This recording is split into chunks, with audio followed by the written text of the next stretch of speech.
Yes, so happy birthday. What was that like turning 21? I hear you celebrated in pretty high style. I did. I went to Kenya with an organization called Free the Children, and I was able to meet incredible people there, help out, help build a school. And what better place than to be really out in the wild, really in nature? Oh my gosh. To kind of recharge, right? I can't explain to you how incredible that trip was, and I honestly think, I've said it a few times now, I believe it actually solidified my recovery. Really? Yes. That's a nice thing to be able to say. And also, you're on the cover of this month's Teen Vogue. There are a lot of the pictures from your trip. Mm-hmm. How have things changed from, say, when you were 18, Demi, to now?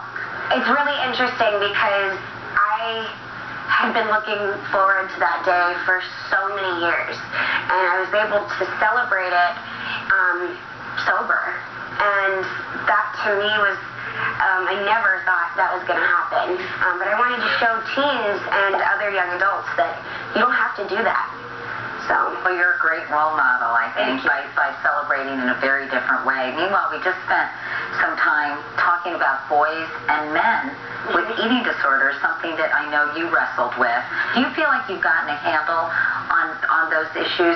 I obviously work on my recovery every single day, and it's not just with eating disorders, it's with, staying sober as well. I struggled with that.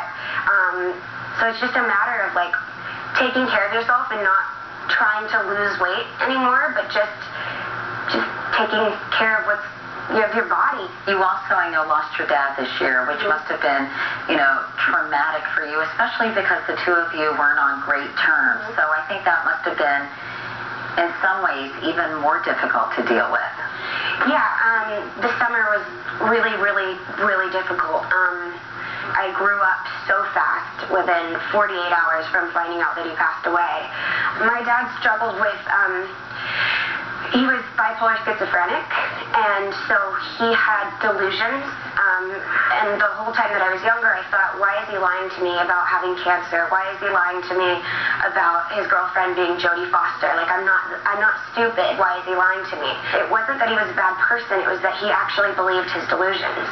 And I wish I had come to terms with that prior to his death, but I feel like because he passed away, I was able to do something as a tribute to him, and I developed the Lovato Scholarship Program, and that's where I partnered up with Cast Recovery, and we give a treatment program basically to somebody that writes in and tells their story who can't afford it, and I feel like that's my way of saying goodbye to my dad. I'm sure that he would appreciate that. Yeah. It's been hard for you, too. Must have been hard for you as a little girl dealing with that, and of course, terribly difficult for your dad as well. I know you say you haven't written your life story yet, but you have written a book, and we're going to talk about that, and of course, the X Factor and everything else that's going on in your life right after this.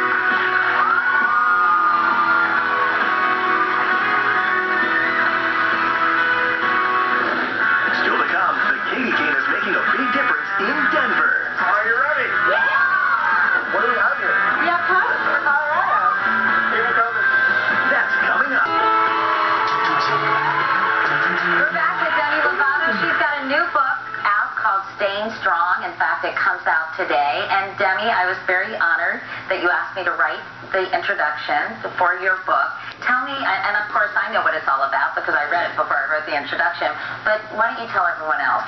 Well, first off, I was so honored that you wrote it, and I'm very, very thankful that we've gotten to connect on a personal level. So thank you for doing that. It was really, really incredible. But one of the things that I have done over the past couple of years is a morning meditation. I read out of a book. One has quotes, and then a passage, thoughts on it, and then a goal for the day. And I thought, well, you know what? It'd be really cool to do it from a younger person's perspective. You have a favorite quote, I know, that's in the book.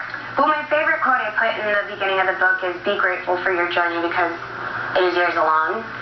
And everybody has a story. I know that everybody in this audience right now and everybody watching it may have not gone through the same struggles as I have, or maybe they have, but everybody has been through something traumatic that's happened in their lives. We all have a story.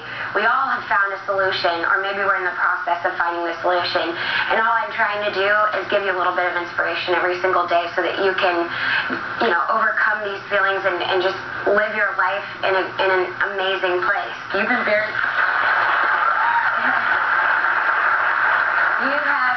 It's good that you're taking some time out because you've been incredibly busy. How is